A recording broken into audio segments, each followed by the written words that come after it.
부장님 안녕하세요. 예, 10m 20이요? 예. 네네. 확인해서 연락드릴게요. 네. 부장님 안녕하세요. 웬일이야? 제가 궁금한 게 있어서 찾아왔습니다. 음, 부장님 지금 이 업에 종사하신 지 얼마나 되셨죠? 한 15년 정도 돼갔지? 그러면 제가 궁금한 게 예전부터 지금까지 대세로 잘 나가는 차량 세 가지만 좀 찝어주십시오. 야, 이 갑작 스러운 질문에 좀 그렇다. 잘 나가는 거, 인기.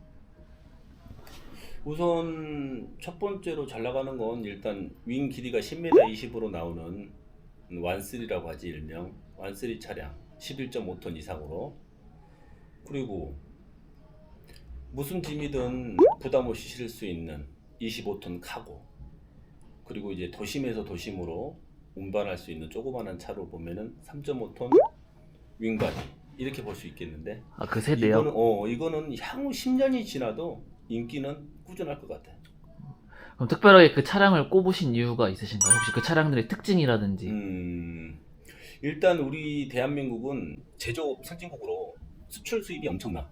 그런데 항에서 도심으로 들어오고 그 도심의 물류센터에서 또 항으로 운반이 되는데, 특히나 코로나19 팬데믹으로 엄청난 비대면 효과로 인해서 물동량이 엄청나는데 일단 장거리로 이용을 하고 또 물동량을 요즘은 이제 업체에서 물량을 많이 실기를 원하기 때문에 촉바퀴가 있는 걸 또 선호하거든. 그 촉바퀴라고 하면은 물량을 많이 실었을 때 그 하중을 지지해주는 그 촉바퀴가 달려있고, 그리고 윙 길이는 10m 20. 그렇게 해서 파레트 짐을 18개를 실을 수가 있어.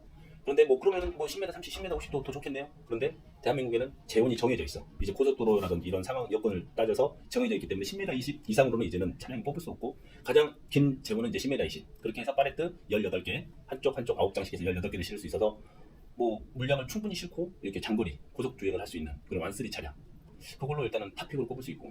그리고 25동 카고 같은 경우는 일단 윙바디는 물건이 정해져 있잖아, 한정되어 있는데 카고는 약간 삐져나와도 가능해. 그러다 보니 또 특히나 코일, 동그란 코일 있잖아. 네네. 그 코일 같은 경우는 윙 안에는 실 수가 없어, 위험해서.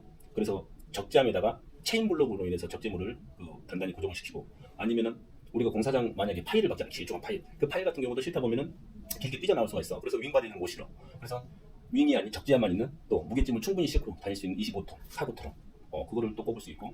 또 그런 또 큰 차들만 운행을 하다 보면은 도심에서 도심으로 운행하기는 또 여건이 부족하니까 조그마한 차가 운행이 돼야 되는데, 조그마한 차량은 일단 3.5톤 윙바디를 꼽을 수 있겠고. 그 이유는 일단 도심에서 도심으로 운행할 수 있는 거는 1톤부터 3.5톤까지 가능해. 근데 1톤이나 2.5톤 같은 경우는 사람이 차주분들이 수작업을 해야 돼. 근데 수작업 같은 경우는 운전하는 것도 피로도가 너무 쌓이는데, 거기에서 사람이 직접 싣고 이렇게 하는 게 까대기 작업이라고 하는데, 까대기 작업은 웬만하면 힘들지. 근데 3.5톤 윙바디 같은 경우는 지게차로 상하차가 가능하지.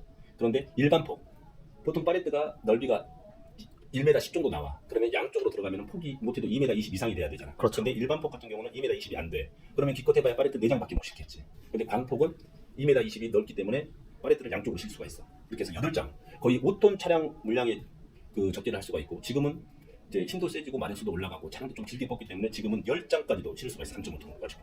그래서 3.5톤도 엄청나게 도심에서는 활용도가 높지. 그러면 부장님 지금 말씀해주신 차량 세대 중에 이 대표적인 모델을 세 가지 정도만 딱 찝어주시면.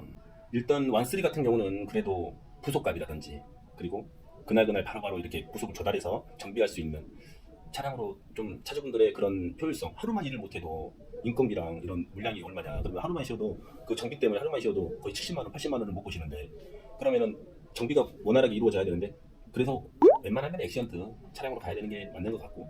하지만 또 장단점이 있지. 25동 같은 경우는 07년 이후에 트라고 모델이 출시가 됐어. 근데 그 전에는 뉴파워 모델이었는데, 뉴파워 모델에서 07년 이후 520 520마력으로 이제 모델이 바뀌었는데 엄청 차가 잘 나왔어, 그 차 같은 경우는. 지금도 뭐 짱짱하지. 100만 킬로 200만 킬로 타도 문제 없어. 한 번씩 보링만 해주고 하면 되니까. 근데 이제 지금 사실 540 마력 액시언트도 25돈 나오긴 했는데 금액이 너무 비싸잖아. 부담스럽지. 억대가 넘어가니까. 그런데 520 같은 경우, 트라고 520 같은 경우는 뭐 저렴하게 5천만 원에서 6천만 원대로 사도 뭐 가성비로는 최고니까. 그리고 이제 ZF 미션이 들어가서 언덕길에도 자연스럽게 변속이 되고. 그러다 보니 일단 10년, 거의 한 20년 이상 운행하시는 그런 거의 터줏대감 차주분들은 솔직히 그런 1억이 넘어가는 액시언트 540보다는 520 차량. 트라고 520이요? 그렇지.